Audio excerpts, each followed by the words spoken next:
करवीर तालुक्यातील कुरुकली येथील विद्यार्थिनी प्रज्ञा कांबळे हिच्या मृत्यूला न्याय मिळावा या मागणीसाठी वंचित बहुजन आघाडीच्या वतीनं जिल्हाधिकारी कार्यालय ते आयजी ऑफिस दरम्यान न्याय हक्क निर्धार मोर्चा काढण्यात आला। प्रज्ञा कांबळेचा मृत्यू हा अपघात नसून घातपात आहे असा ठाम दावा करत तिच्या कुटुंबियांनी आणि आंदोलनकर्त्यांनी संशयित आरोपीवर अॅट्रॉसिटी आणि कलम 302 अंतर्गत गुन्हा दाखल करण्याची मागणी केली। 24 जुलै रोजी भोगावती महाविद्यालयातील 18 वर्षीय विद्यार्थिनी प्रज्ञा दशरथ कांबळे बस थांब्यावर थांबलेली असताना एका भरधाव मोटारीने धडक दिल्याने तिचा मृत्यू झाला।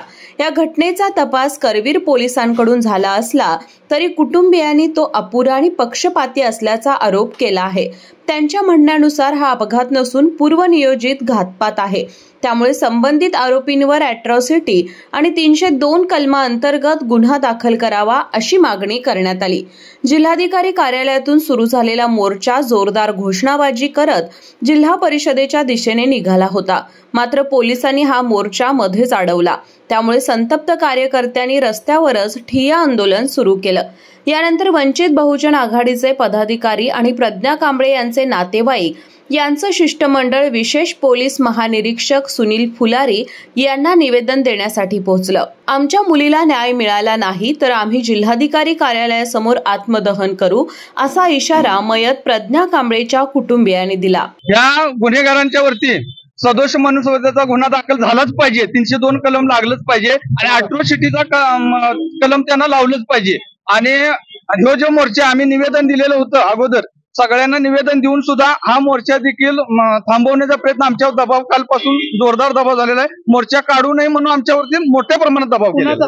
पोलीस प्रशासनाचा दबाव आहे मोठ्या प्रमाणात। तिचा प्रकार जे आहे आम्हाला बरेच वेळा आम्हाला टाळण्याचा प्रकार केलेला आहे, साईट मारण्याचा प्रकार केलेला आहे आणि ह्याच्यामध्ये मोठा हस्तक्षेप असण्याची शंका आहे असं आम्हाला वाटतं। राजकीय पण हस्तक्षेप आहे, पोलीस प्रशासन पण आहे, सगळ्या गोष्टी मॅनेज झाल्यासारखं आम्हाला वाटते। कारण का आमच्या मुलगीचा एवढा मोठा घातपात झालेला असताना आम्हाला जर त्याचा पाठलाग करायला 3 महिने आम्ही झगडतोय सर। या 3 महिन्यादरम्यान तुम्ही पोलीस स्टेशन मध्ये गेला, अधिकाऱ्यांनी तुम्हाला कशी वागणूक दिली? अधिकाऱ्यांनी आम्हाला आरोपी सारखी वागणूक दिली सर। आमचं फोन उचललेलं नाही, 5-5 वेळा आम्ही फोन लावले, त्यांनी फोन आमचं उचललेलं नाही।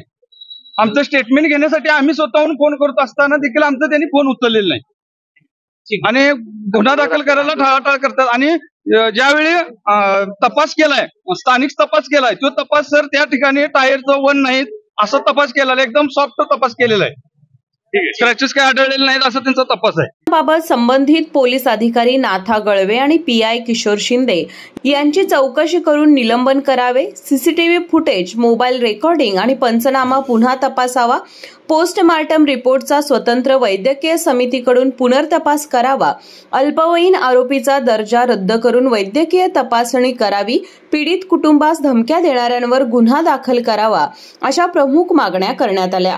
या मोर्चात संजय गुदगे, दीपक कांबळे, अमित नागटिळे, नितीन कांबळे, सचिन कांबळे, प्रवीण राशिवडेकर, शिवाजी परळीकर, निलेश बनसोडे यांच्यासह अनेक विद्यार्थिनी आणि ग्रामस्थ मोठ्या संख्येने सहभागी झाले होते।